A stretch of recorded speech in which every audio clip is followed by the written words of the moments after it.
Sometimes you just gotta go Bardown. Krull, top titty 2x4 to end the game. That was nice. Bardown Beauties. That's the sexy part of the game, is it not? The plays and the goals and the... Yeah, that's what you guys like. I mean, it is great. And now, a new episode of Bardown Beauties with Jessi Pierce and Kirsten Krull.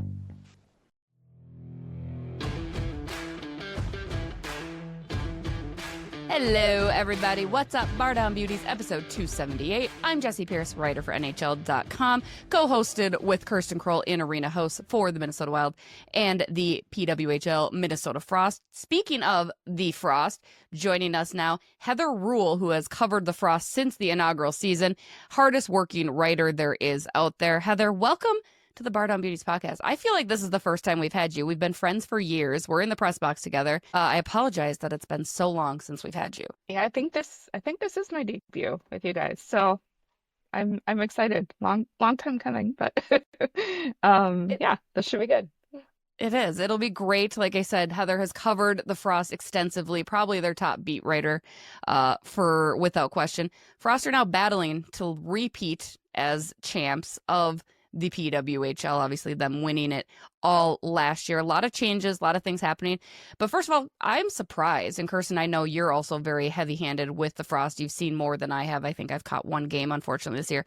But from what I'd heard, the Frost weren't doing that well this year. Are you guys surprised that they made it into the playoffs at all? Yes.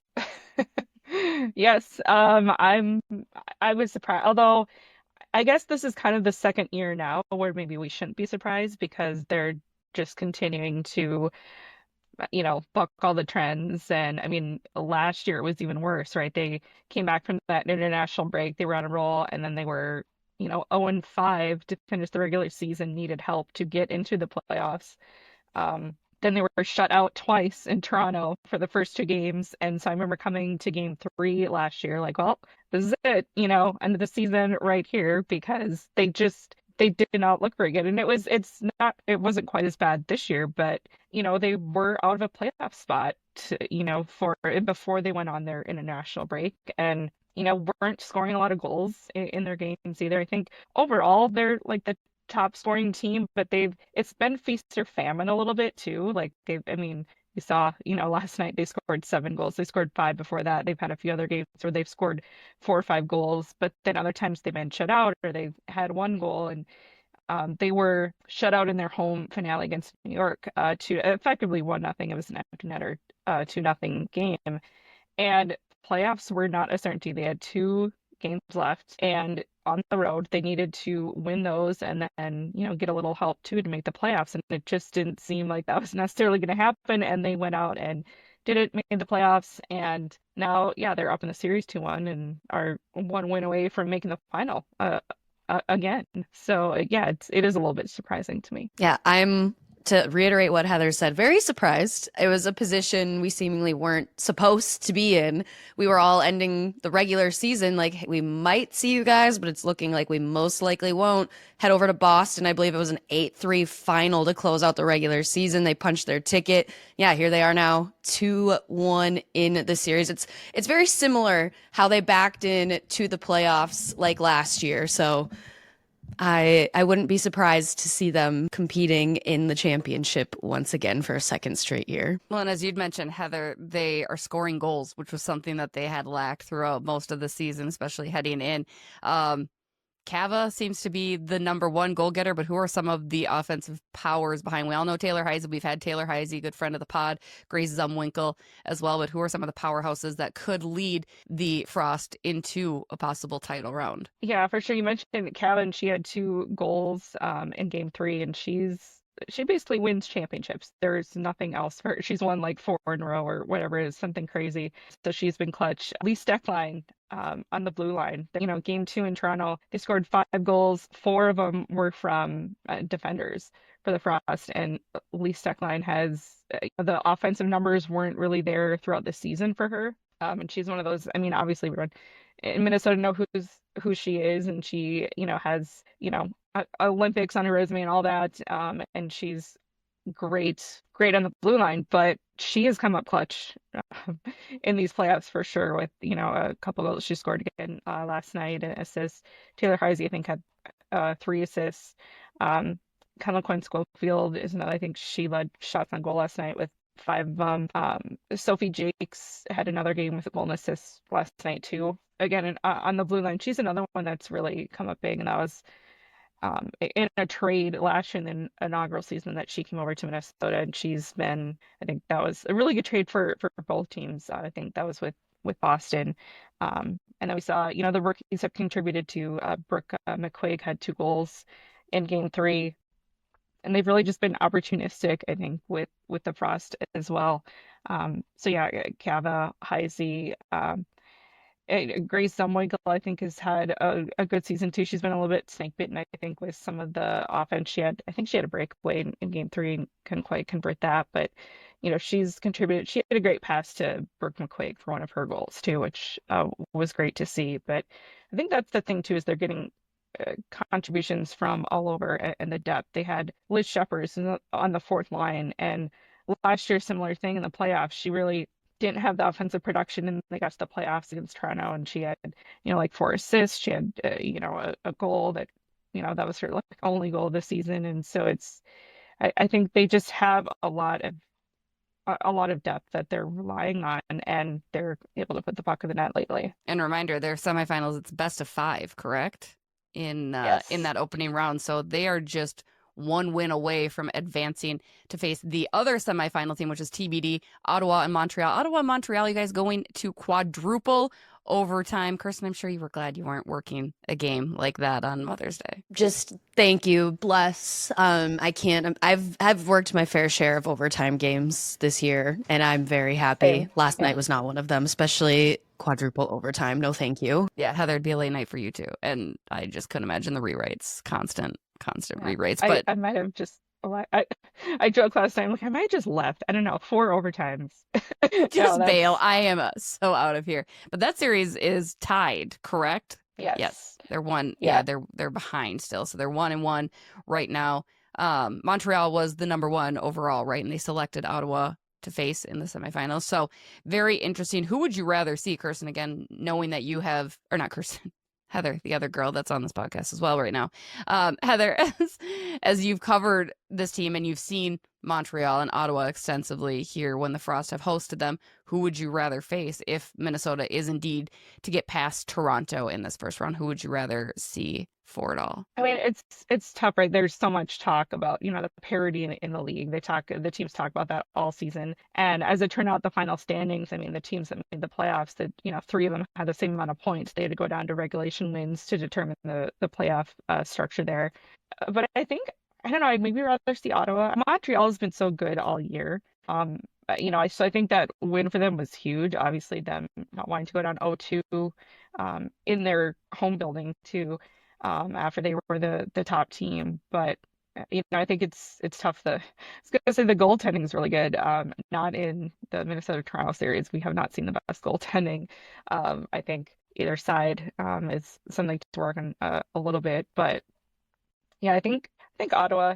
But again, you never know. I mean, Minnesota was the last team in last year, and they won it all. And same thing this year. And maybe that was part of why Montreal, they didn't choose Minnesota. They chose Ottawa instead, which I thought was interesting. Although there's different factors though too. It might be travel's a lot easier. You're playing Ottawa than Minnesota, that kind of thing too. So. Final thing before we let you go, Heather and Kirsten, I want to get your thoughts as well on this. Again, I've only been to 1 game this year. Last year, I made it out a little bit more, but the schedule was more condensed and there weren't these numerous international breaks. And I think that's kind of the biggest question I have heading into as the PWHL still tries to find its grounding. It seems these international breaks, which happen more frequently for the women because the women have dedicated themselves to Team USA and Canada and whatnot. They go and participate these for extensive period of times. But that to me made the schedule so very hard, and it made it hard from a fan's perspective, I felt, to really grasp on and to make it. How have the crowds been, Kirsten and Heather? How do you think you can remedy this? I know you had mentioned last night one of the smaller crowds, and granted you're working against Mother's Day and you're working against kind of this out of hockey season now as we hit into the playoffs, but it feels like the fanfare is quieted a little bit. it, and I want to know how we bring that back up. Is it a scheduling problem? Is it the timing? What do you think it is? Kirsten, we'll start with you. Well, we also can't forget to mention it was the fishing opener weekend. It's fishing You're opener competing, weekend. Forget about Mother's Day, you're competing against the Minnesota fishing opener. So Yeah, it's you have never about that the not moms. working for you. But I mean, the crowds have still been solid. There's still thousands of people showing up to these games. I would say last night, just surveying the crowd, I'd probably say there was roughly around high 4,000, 5,000 fans there. So all things considered, still a decent crowd for a weekend game, but not what they're used to seeing for weekends. Weekends, it's usually, say, closer to 8 or 9,000 that they're able to pull in. The Wednesday night games are tough. Not to mention it's 6 p.m. start time. People are just getting off work, so you have that going against you. But I don't know, weekends are kind of the bread and butter, and I don't think this weekend just this time of year is hard. You're creeping up towards Memorial Day weekend now too, so Well, and it's we'll have 80 to degrees see. out. Like I opted for a Saints game instead of the Frost game, right? Like you're with the family. It's a fantastic outing. And again, if you've never been to a Frost game, I encourage you to go. It's a tremendous product on the ice. They do a great job around it. But it just feels this year fans have not been latching on quite as much, this past weekend aside even. Yeah, there's always kind of multiple factors too. I feel like whenever we're kind of looking at attendance, Kirsten's right. The weekend games always seem to do a little bit better. They didn't. I don't think they cracked 10,000 officially this year at any of their games at Excel Energy Center. Last year, of course, they had the like 13 some thousand for the opener, which was great to see. They opened the 200 levels and everything. It was packed in there. But yeah, Wednesday's going to be tough because you're always. I mean, it's always something. They had a busy January. One of those January games, I know it was like one of those 30 below nights. And then you get, all the youth hockey teams that maybe want to come out and see the games. They have their own hockey seasons. And now it's nice weather, so it's not hockey season, but they maybe don't want to go inside. Mother's Day fishing opener, you got the Wolves playoff run. The Twins were home yesterday too. I know there's a lot of people there. It's a beautiful day. So there's always kind of multiple factors. So I think it's tough. And yeah, the international breaks, like you said, I think have really crushed the momentum. Especially this year, they came back from that and had just one home game after that. 3 games total regular season. So there's a lot of people, I think, that you're still getting adjusted to what the schedule even is, even for casual fans or people that are playing, are they in season right now? Like what's going on? I had someone that thought, well, maybe it was like the Lynx where they play off the Timberwolves, and it's like, no, they're playing now, but they have these breaks because they started right away December, and it's a 30-game regular season, but it's just spaced out with these sort of breaks, and I think that definitely makes it tough too for people to come out. But we'll see if they make the final. I mean, I was looking at the attendance numbers last year that they had, and then in game 4 they had that chance to win it. Thought they did win it. I think there was like 13,000 people at that game, so you'll get a little bandwagon effect, I think, too, if they get to the finals and have a chance to win there. I mean, I'll probably show up for the finals. Obviously, I go where the winners go. And usually that's the women in this town. No, Heather, thank you so much for joining us again. The Frost back in action Wednesday. What time's the puck drop, ladies? 6 p.m. 6 p.m. 6 p.m. So they could win in advance or bring it back to Toronto. They go back to Toronto then, right? Yeah, because they're the lower seed. Yes. So very exciting stuff. Hopefully we'll have you on again. We will have you on again, Heather. Let people know where they can read your stuff, where they can follow you. Yes, to the socials, Twitter, Blue Sky, Threads, Instagram. I kind of post everywhere. And then with Frost coverage, it's been with Minnesota Hockey Magazine. So.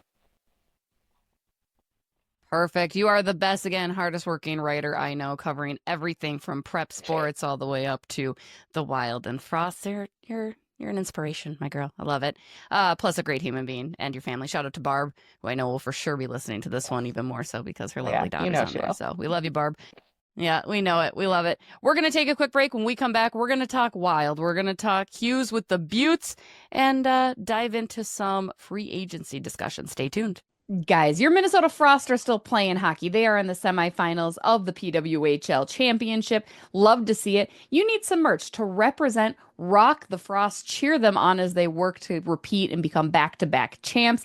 You can do that with SotaStick. You know we love all the SotaStick merch, and of course they have one that represents the Frost. That's in collaboration with Taylor Heisey and Grace Zumwinkle. The dynamic duo t-shirt represents the black cat, the golden retriever. That is the duo of Zumwinkle and Heisey.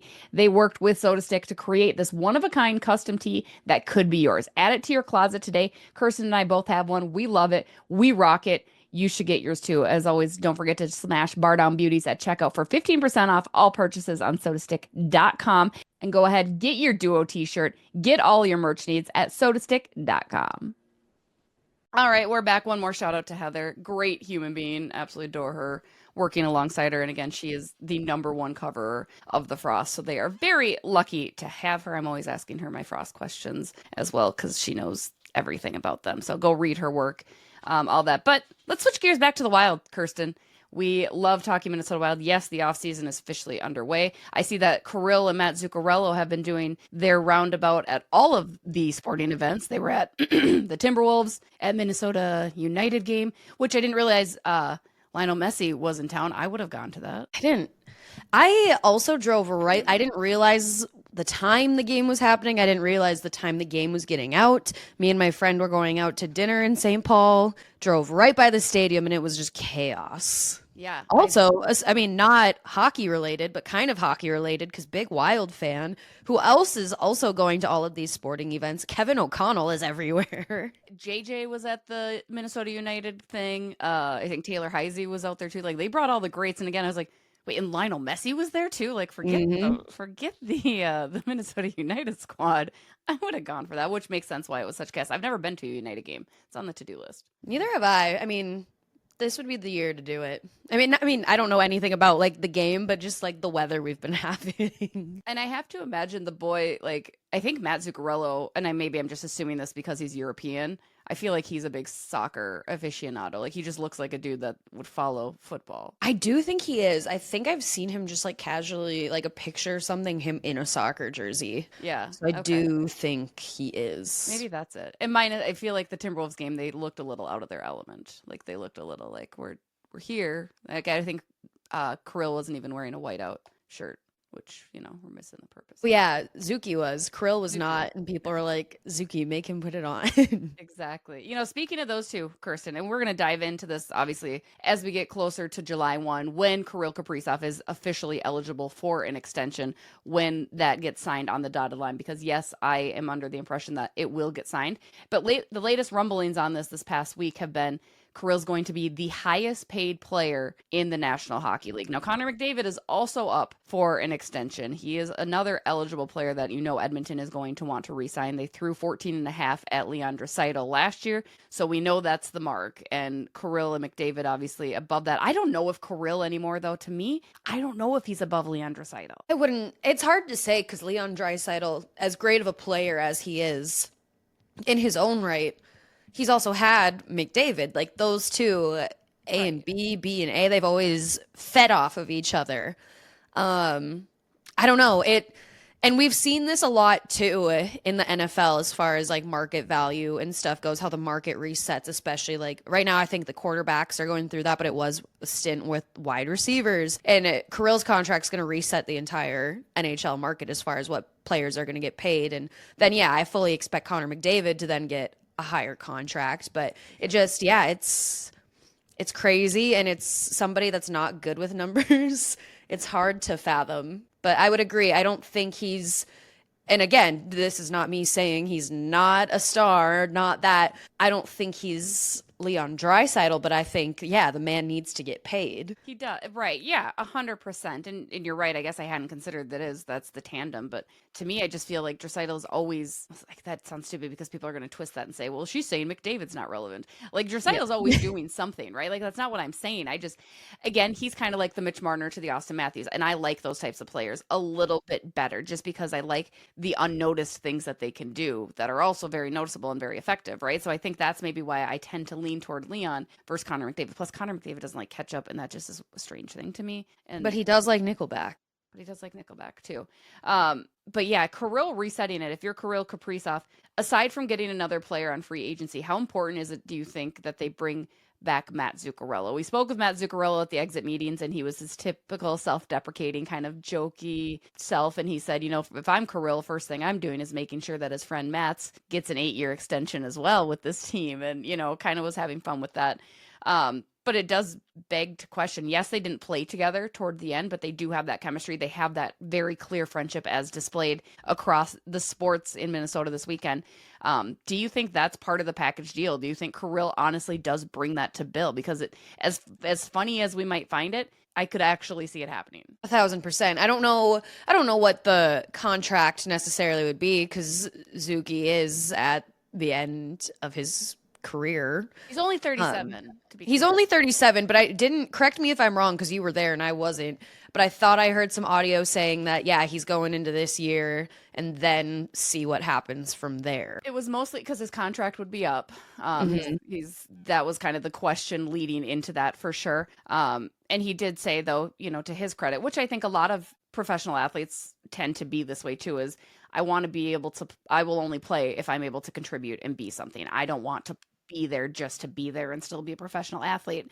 And I think there's still something in it. It's funny because then we countered that with Kirill saying, Mats had said he would love to stick around. And Kirill's like, I don't know why. He can still play very good. He basically said he still is very capable of being a player. So he could play until he's 39. And this year Zuccarello didn't have any injuries aside from the ball getting blasted off, right? Like there was no problem. So he does seem to be fairly good in shape.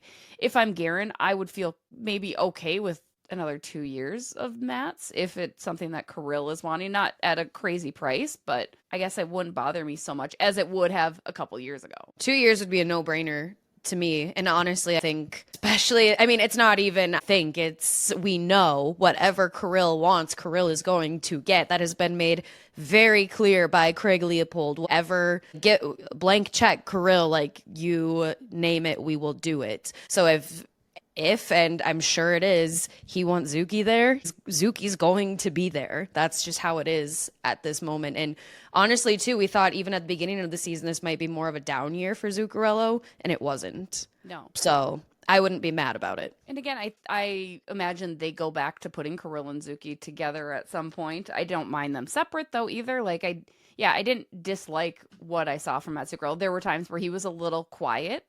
And again, more noticeable without Kirill, but that's most players without Kirill, I think. Yeah, 2, even 3 years, I think would be okay with me.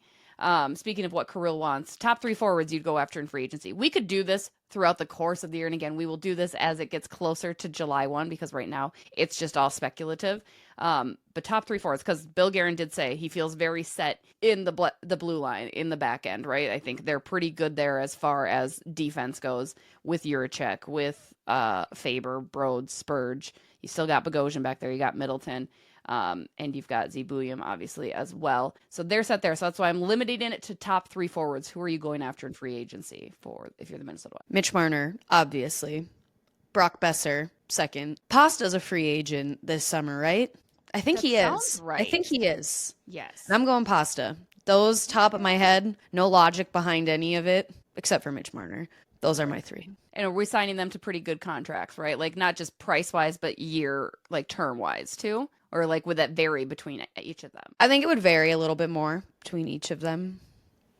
Okay. I don't know. Right. That's just kind of where my vibes are leading me right now. And I think, again, we'll dive deeper into it. We'll give you guys more to grasp on right now. I just want to get the names out there. Just get the floaters feeling out there. Again, this is specific to free agency. We have some questions that we will get to in our Q's with the Beauties here coming up right after this. But just for free agency, I agree. I like Brock Besser. Which is it goes against my whole criticism of like, another Minnesota guy. Like I'm kind of sick of the, yay, they're coming home narrative. Brock, there is the concern. And again, Brock Besser, there's the concern of injury for how young he is, but that's the thing. He's young. And I still think he's got enough juice left in the tank as opposed to Brock Nelson, who doesn't. Now, the thing with Brock Besser is he's obviously not a center, and I would love to get a center in the fold. So this is where I'm going to go. I don't think it's controversial, but I'm not even 100% sold on it. So Brock Besser, yes, lock it in. Love Ben Hankinson. I'm sure he'd love to bring Brock home. Yada, yada. Great. I'd be happy with putting Brock. Gives us that depth. He's a top 6 forward. You can move guys around. Love it. Sam Bennett, I can't decide how I feel about him, right? Like, I think he's kind of a goon, but he's a very talented goon. And he's a center. He wins faceoffs.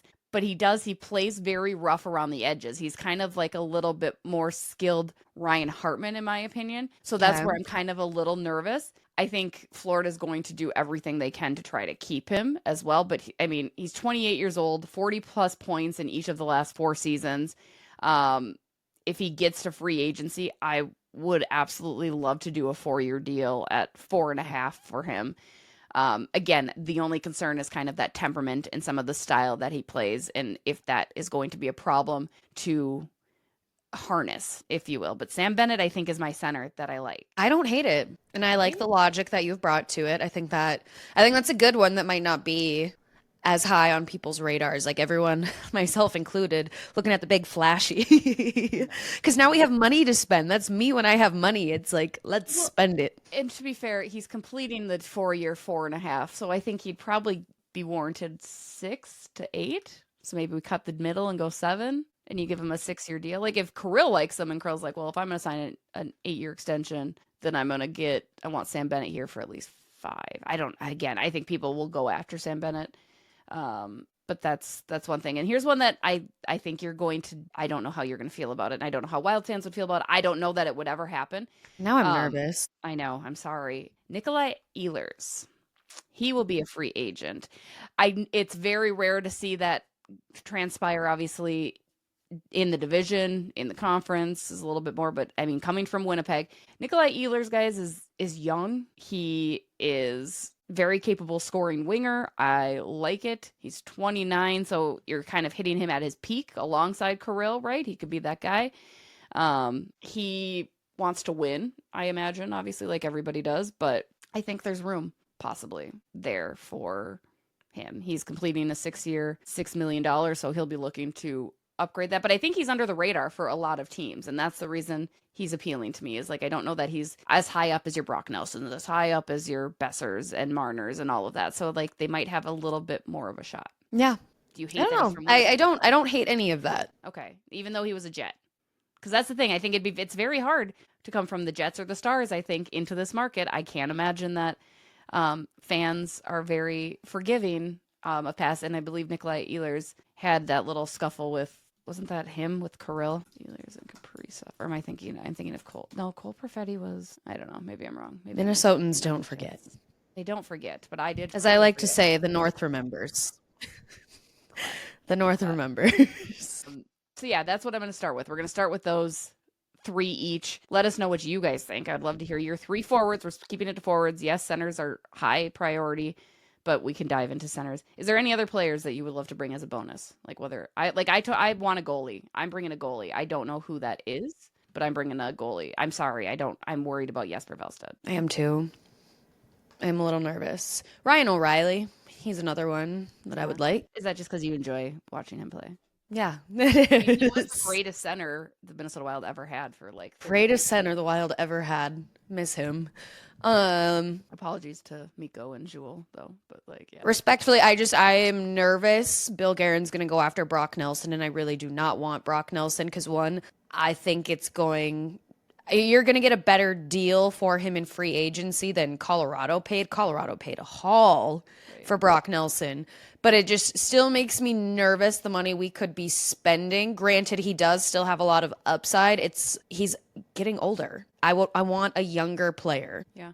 You know what? I have audio of Bill Guerin talking about free agency. Let's just toss that in there real quick. Here is Bill Guerin and what he said about free agency and when it comes to spending. So take a listen. July 1 can be a day of mistakes too. We don't want to do that, but we also don't want to miss out on opportunities to make our team better.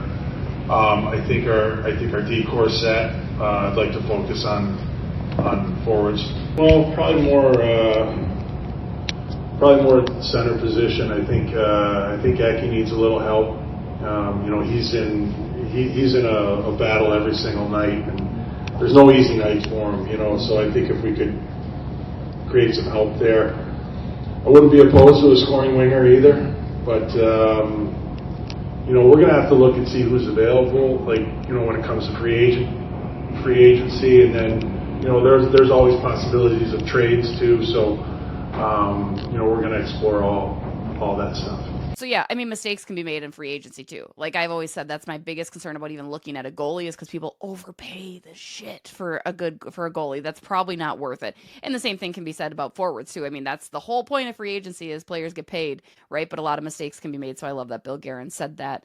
I think for Brock Nelson though too, all the clamor is probably because it seems the most realistic. Like, oh, he's from Moore Road.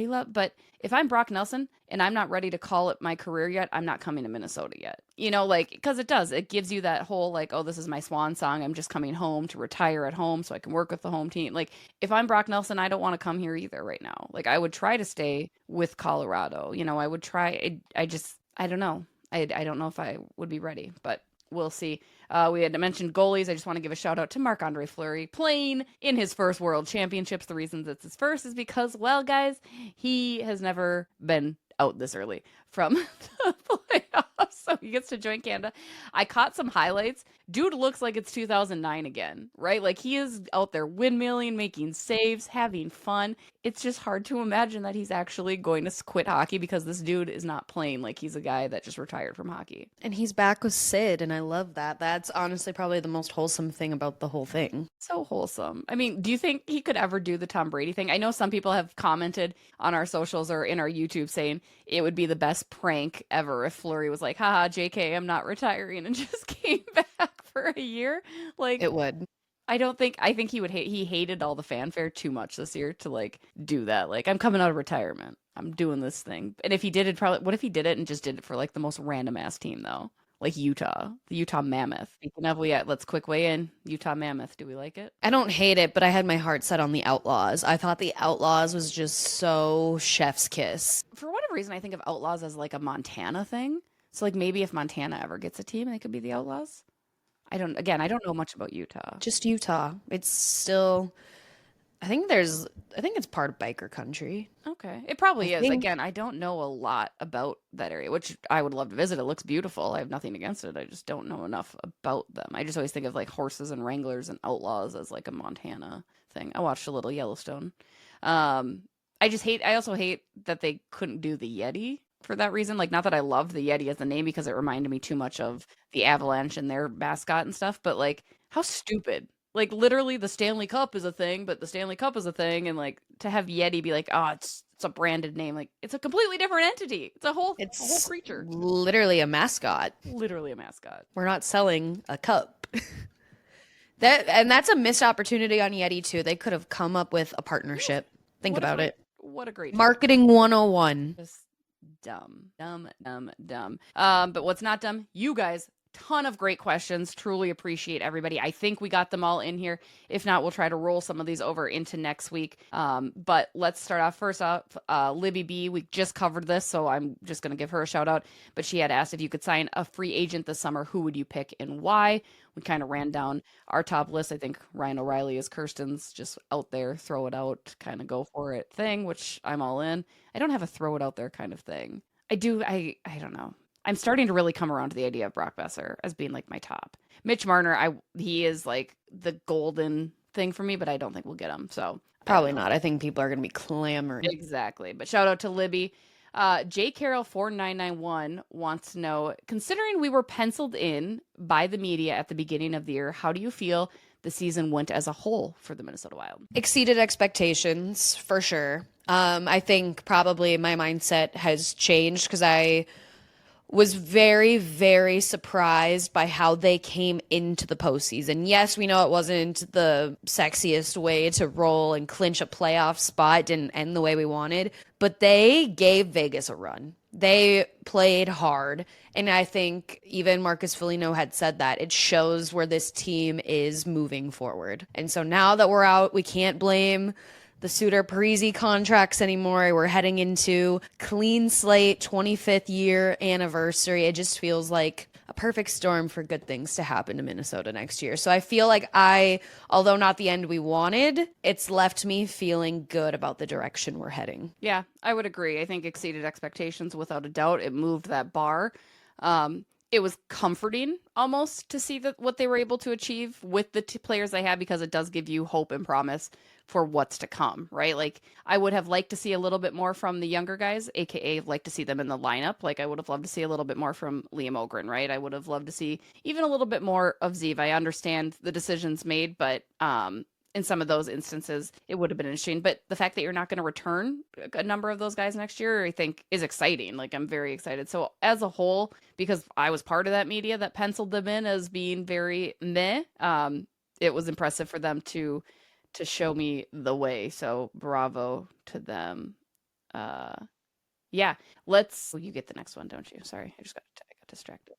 Let's see. Where are we? We talked about that one. What's Rossi's trade value after the last season performance? What general manager would want the Wild's fourth line center? I'm going to interject really fast. He's not a fourth line center. Like, you can't, like, yes, he was put down on the fourth line, but that does not constitute him as a fourth line center. But I do feel like that was a facetious ad. Like, I feel like Name Can't Be Blank knows that, and I feel like that was why he kind of was like, oh, we're gonna poke fun, because I believe he was one of them that was rooting for Rossi to be with the team, as most of our fan base seems to be.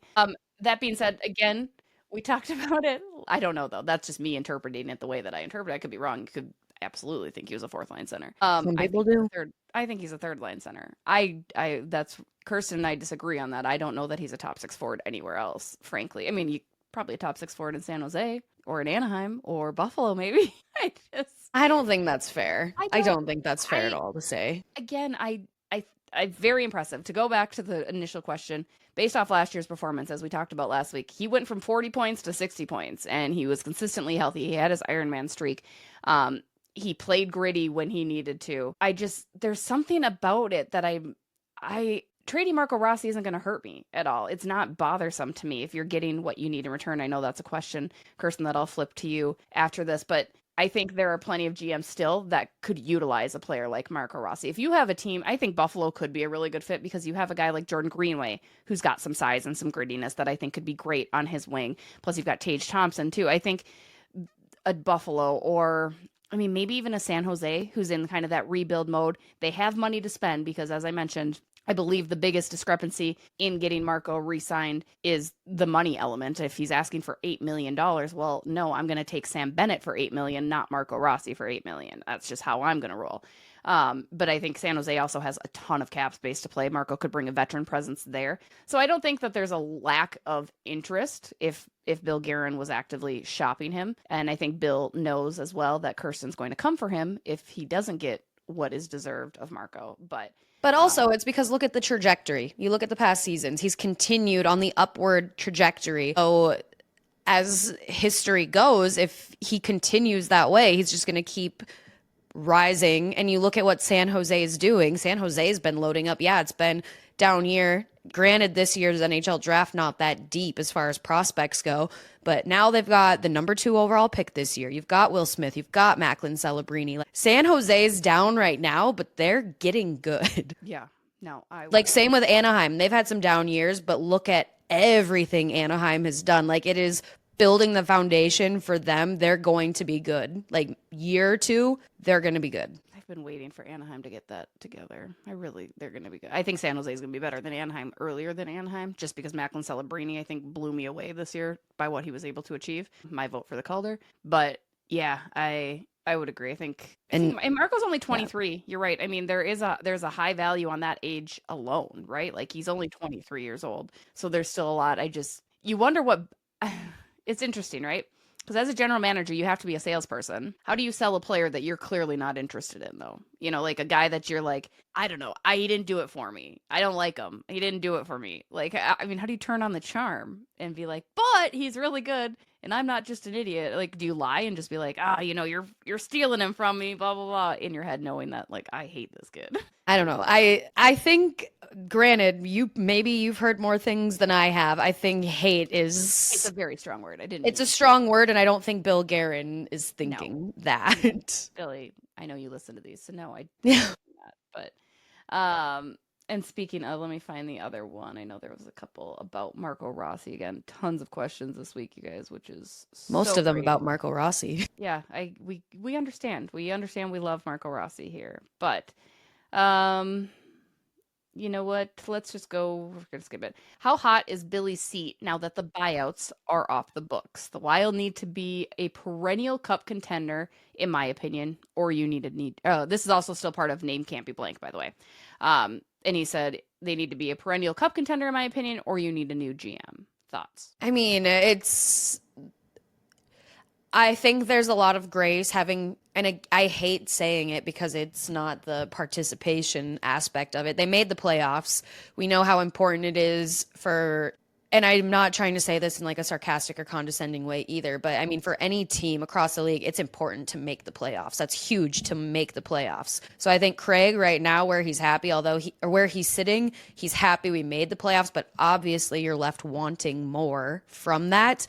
And we just got out of the buyout situation, or maybe not officially because it's not the new league year yet, but we're not going to have that on the books next year. I think after next season, pending what happens, I think this is a big prove it year. Pending what happens from there, then yes, he could be on the hot seat. Yeah.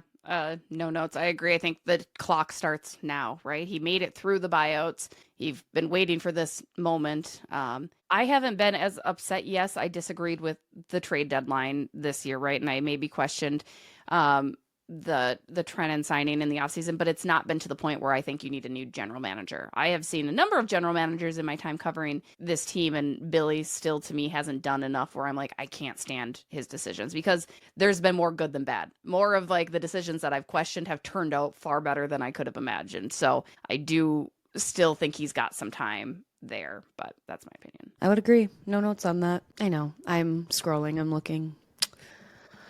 Is this highlighted one a good one? Yes, it is. Okay, considering Minnesota has lost in round one every year, would they have been just as well to keep Suter and Parisi through their contracts? It's from Gord M, who also gave us a little shout out. Appreciate you.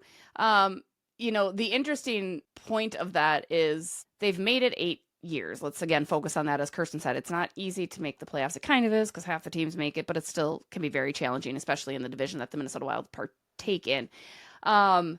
No, I think that the buyout still needed to happen. It was a tough decision, but having covered that team during the Parisi Suter era, it's night and day. And I know we make so much about the locker room culture, but that is such a true thing. Like if you look at these cup contending teams, you see the behind the scenes stuff of the Florida Panthers, of the Dallas Stars, of the Jets, like there's that camaraderie. And during the Parisi and Suter era, when I was covering the team, as I get to go visit the locker rooms of both visitors and home, I'd go into the visitors room and be like, wow, these guys like each other, because it did not feel that way across the hall. And I think that's a big reason those teams were never going to get anywhere. Yes, Zach Parisi and Ryan Suter, elite skill, but that distance in the room was so palpable. Like there was just tension all the time, and you're not going to be able to build a winning team around that. So I think the buyouts needed to happen. Yes, you're in the same position, you haven't made a run, but the team is so much better off for it. And again, I like Zach and Ryan as people outside of the rink separately. I just don't think that they were built for the role here with the Minnesota Wild. Valid point. Okay. You know what? Let's go move on to similar question. One final one is Minnesota Independent asks, is Leopold the new Glenn Taylor? He wouldn't let Guerin bottom out, and he seems satisfied with 8 straight first round losses. At what point does he have to consider a general manager change, whether it's promoting Billy and moving to Judd Brackett to GM? The piece that I want to take out of this, Kirsten, so Judd Brackett is the brains behind the operation of some of these pickups, right? Whether it's prospects, draft, all of that. Do you see Judd Brackett moving into a larger role beyond just the head scout? Do you think he would make a good assistant general manager? I don't know if that's even a transition that generally is made, but that's kind of the point I want to focus on from Minnesota Independent's question is Judd Brackett assistant general manager or possible general manager? I mean, I think it's an interesting thing to think about. Not one that I ever had, if I'm being honest. Yeah, same. But also, I think he does such a good job in his role with prospects. I don't know that they'd be so eager to make that move if everything was lined up for an organizational transition like that. Yeah, I'd agree. Yeah, I don't know. It's a lot to think about. You're looking at me like I'm supposed to ask another question, but you said that was the last question. Oh, I didn't mean that. No, there's a couple. Sorry, I meant the last question on the topic of Bill Guerin. Oh, Contending. okay. Sorry. Pick one more. We're gonna have to overlay these because I just looked and we have exceeded our time limit with you guys. We love you guys, but there's so many great questions. Pick your favorite one of what's remaining. I'll pick my favorite one, and then we'll finish the rest off later this week. Yeah, I'm gonna make this quick because got a lot to do today too, you guys. Which jersey is my favorite? And it is the OG jersey from year 2000, the inaugural. Now, our buddy Hockey and Loud Music loves his jerseys. He preferred no 78s. Mine is the green Minnesota script one. It's the only one I actually ever bought. I have all of them. I have all of them. I hate the red one. I'm sorry. I know that's a fan favorite. Hate it. Get why? I just don't like it. It's not comfortable to wear either with the big circular chest. I just don't love it.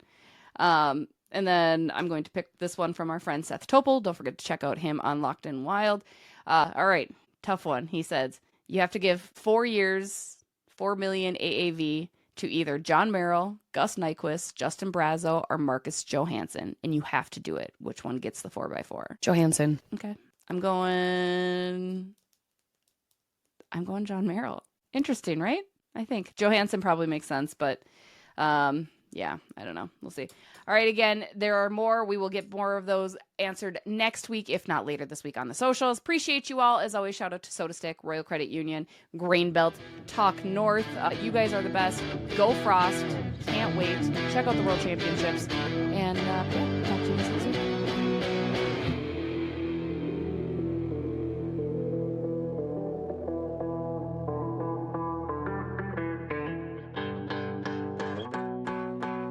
Near, near, near, near, near, near, near, near.